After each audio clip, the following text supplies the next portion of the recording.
Thanks for stopping by the Minnesota Black Robe Regiment. As always, appreciate your views, appreciate your uh, comments, critiques, criticisms, feedback, whatever you want to call it. I want to address something that has been on my mind, and I've been kind of bouncing around trying to figure out how I wanted to talk about this because I don't want to be guilty of whataboutism. And the reason that I say that is because whataboutism is just a really dangerous game that we can play. For every example of something that shouldn't be happening on one end of the spectrum, somebody's going to be able to point to something that shouldn't be happening on the other end of the spectrum. And that's how we get into the whataboutism and the tu quoque logical fallacy really kind of plays into that as well. It's this idea of, yeah, well, what about you, or what about your side, or what about them, or what about, this situation. And so the the whataboutism logical fallacy is just a really dangerous place to go. However, it's also much like the reductio ad absurdum logical fallacy. The argumentum reductio ad absurdum can actually be used in a very powerful way as well without being strictly a logical fallacy. I was having a conversation with a young man the other day, and he said, "Hey, you said this is an ad hominem. Let's be careful. We don't want to say that just because somebody says something negative about you that we label it an ad hominem." And that's a very good argument to make. So I want to make sure that we're not addressing every single situation with an accusation of whataboutism. Now, that being said, back in the middle of December, uh, the National Public Radio, government funded, taxpayer funded, and also paid for by donations, NPR um, ran a hit piece, if you will, on what they call right wing extremism or right wing radicals. And so I want to show you a little bit of that. So, right wing embrace of conspiracy is mass radicalization, experts warn. And so this is from literally the middle of December, December 15th of 2020. Uh, I find it ironic that the thing that popped up at the bottom was follow the coverage of the United States Capitol insurrection. So the widespread embrace of conspiracy and disinformation amounts to a mass radicalization of Americans and increases the risk of right-wing violence, veteran security officials, and terrorism, researchers warn. Now, throughout the body of this essay, if you will, this article, if you will, and I would encourage you to go and read it for yourself, do some digging into the different people who contributed to it, and always keep in mind that NPR is definitely a left-wing Marxist organization. They are, for lack of better terminology, the Jane Fonda of the current cultural war that is raging. And if that reference escapes you, there was a time where Jane Fonda was referred to as Hanoi Jane during the Vietnam War. She recorded propaganda for North Vietnam, for the Marxists, for the communists, and that propaganda was aired to American soldiers over the airwaves and through loudspeakers along the front lines, if, for what you would call the front lines of Vietnam, compelling them to lay down their arms, surrender, or turn around and walk away, or in some cases to basically turn on their commanders and take them out. So Hanoi Jane uh, is found today in places like National Public Radio. National Public Radio is the Hanoi Jane of today. So keep that in mind, but definitely go and check this essay out for yourself. And like they go down here and they talk about weekend protests and how weekend protests are examples of radicalization of the right wing. Um, Now, they spend just a teeny tiny fraction of this essay, this article, talking about how some on the left have been radicalized, but it's nowhere near as dangerous as what's happening on the right. Uh, and I can see why they would say that to some degree. It's terrifying to think that conservative, patriotic, constitutional Americans are going to start standing up for their rights. They're terrified of that. And they want to marginalize and um, ostracize those people as much as possible. They want people on the right to feel absolutely terrified that something's going to happen to them and they're going to be made to be uncomfortable. They're going to lose their jobs. They're going to lose their income. They're going to lose their bank accounts. They're going to lose all of that stuff. They're going to lose friends, family members, acquaintances. Are not going to want to be around them if they're deemed to be radical. So they're terrified of us. They're terrified of the conservative base. They're terrified of the patriotic base. They're terrified of the constitutionalist base. And so they're going to do everything in their power to make us look as radical and as dangerous as possible. What they don't do is they don't talk about the left-wing radicalization that has been happening for a very long time here in the US. They don't talk about the radicalization of the left that's led to Portland being under siege for since the end of May, when George Floyd died. They haven't talked about the radicalization of the left that has led to places like Kenosha and Minneapolis and other communities and cities around the United States being burned down by leftists. They don't talk about that. That's radicalization. But see, that's okay because those people are protesting what they see as legitimate problems, what NPR sees as legitimate concerns and problems in the United States. And so as long as those are normalized, as long as those concerns are normalized, that any response to those concerns is fine. But here's where the juxtaposition comes in. And this should upset a lot of people. They've not pointed out any of even the tiny day-to-day radicalization that's taking place. I recently saw a video of a young lady being accosted next to her mother, apparently her mother, in a market. And this young lady was probably in that age group or in a category where she didn't have to wear a facial covering. And this big, fat, slovenly swine of a woman is screaming and hollering at this young lady. Just absolutely screaming and hollering at her. Well, you know what? Let's take a look at that, shall we?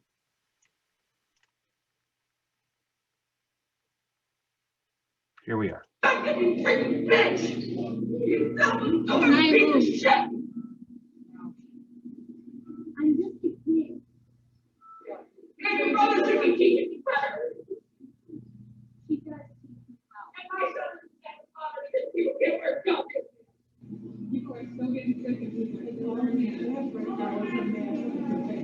How about that radicalization?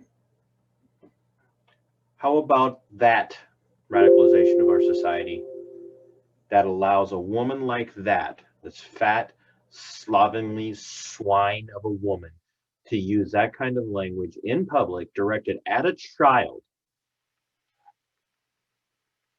Now show me, in that example, who was the radical and who was the extremist versus who was calm and respectful in that situation. Now, this is not whataboutism. This is about a narrative being painted and twisted to make patriotic, constitutionally minded, decent individuals look like the extremists and not touching on all of the other things. Never mind the lady who in California pepper sprayed a couple outside in a dog park while they were eating and having a picnic because they weren't wearing masks in the dog park outside. We won't touch that. News reported it was there and gone.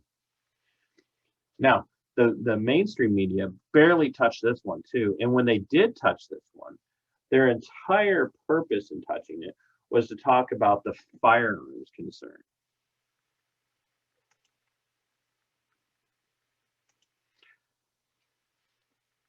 Charges: Maplewood man angry about gym members not wearing masks pulls gun on manager. Now, that's a bit of a downplaying here. And so notice how the media does this. The media is literally doing their level best to make it sound like this was just a situation that should have been handled differently. And I admit it should have been handled differently. This man should be facing far more serious charges than when he ultimately will be. According to the Ramsey County Attorney's Office, Michael Florhog faces one felony charge of second-degree assault with a dangerous weapon in connection to the December 31st, 2020 incident. So here's what I'll tell you about the state of Minnesota. They're going to plead this crap down to gross misdemeanor at best. He's going to get a slap on the wrist. He's going to lose his permission to carry a firearm for the rest of his life in the state of Minnesota. He probably won't even be able to have a gun unless if he's convicted of the felony, he's going to lose all right to carry a gun. We can have a conversation about that at a different time. But what we're not going to talk about is that particular aspect. But what we will talk about here is the fact that what he said was that he was going to walk around the gym and take pictures of everybody to turn the gym and the gym management and the gym ownership and the people in the gym, turn them in for not complying. This is the radicalization that I'm talking about, okay? These people on the left, these leftists, and here's a guy that's clearly on the left. He's on the left. He may not identify on the left. People on the left might say, well, he's a gun owner. He has his permit to carry. He's not a leftist. Leftists don't do that. That's not true. That's demonstrably untrue. The left is beginning to buy and carry guns at a higher level than they've ever done before because they see it as their means to protect themselves and to advance their agenda. They recognize that power comes through superior firepower, and the left has always been in favor of guns, just in their hands, not in the hands of the people that oppose them. So, be that as it may, this guy's carrying a gun. He's clearly a leftist. He's clearly radicalized. I'm not going to say that he's mentally unstable because I don't know that. Now everybody'd say, well, nobody who reacts that way is clearly stable. Well, okay, but you can't know that. You cannot know that. And to lay this at the feet of a mental illness is, one, demeaning to people who genuinely suffer from mental illness and would never do this, ever. Two, it's to excuse his bad behavior. And why would you want to excuse his bad behavior? Because you agree with his position. You just don't want to be held accountable for how he handled it. And I get that. Nobody wants to be held accountable for how this guy handled that because it looks bad. The optics are crap for you. But see, NPR is not going to talk about this. NPR is not going to talk about the mass radicalization. That might have been a Freudian slip. The mass radicalization of the left, where they're willing to pull guns or do violence or do harm to people who are not wearing masks. And when the gym manager tells this guy, no, you're not coming in here, he has every right and authority to do that. And this guy did not have a right to flash his gun. He said he flashed it. Okay, it doesn't matter. He didn't have a right to do that. There was not a reason for him to do that. And the gym manager did the right thing when he believed that the guy was there again, I'm not going to say it. When he believed this guy is potentially dangerous based on his radical response of walking in the gym after pulling a gun and threatening to use it, the gym manager had every reason in the world to take him down and disarm him. There should be no pleading on this. This guy should be charged with a felony. He should do the time and he should pay the fine. And the media is not going to touch this anymore. But I'll tell you what, they'll go after places like the Interchange, and they'll go after the Alibi and Haven's Garden and the Poorhouse and the Boardwalk in Grand Forks, East Grand Forks. They'll go after those places, and they'll do story after story about how these people are endangering lives and they're being radical and they're defying the governor, but they won't touch this for very long because it doesn't fit their agenda. They want the leftists, they want the Marxists, they want the sheeple and the sheep and the shills in the state of Minnesota and across the rest of the country to look normal. They don't, so they cannot touch this. They can't cover this very much. And so they focus on right-wing radicalization, right-wing extremism. And here's the deal. The right wing, like the left, has always had an extreme. But by and large, the right denies, denounces, and distances itself from the extreme.